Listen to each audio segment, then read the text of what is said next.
How to use the skin prick automated test.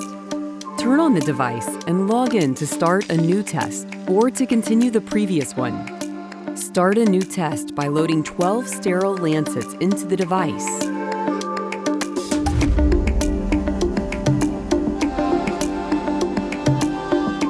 Select which forearm of the patient will be pricked. Once selected, present the arm to the device and verify if all spots are suitable for pricking. Click on a green circle to eliminate a pair of spots.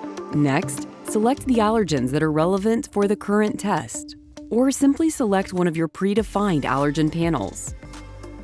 Expired antigen bottles are highlighted in orange. Finally, fill in the correct information of the patient.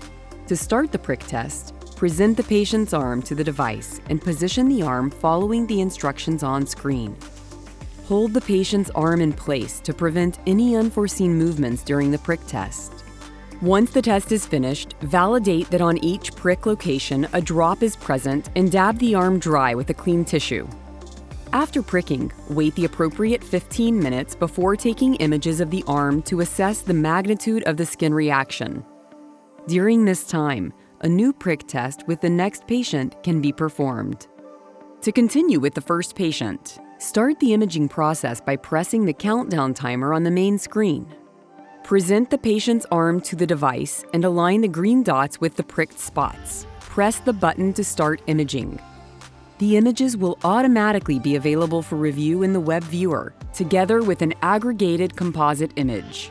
To access the images, open the web viewer in a browser.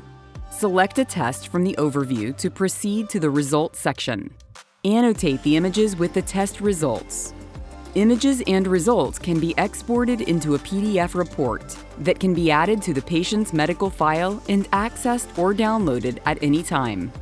You now successfully completed the skin prick automated test. At the end of a testing series, remove the allergen tray and put it in the fridge. Smarter ways to diagnose allergies with Hippo Diagnostics. Learn more on www.hippo-dx.com.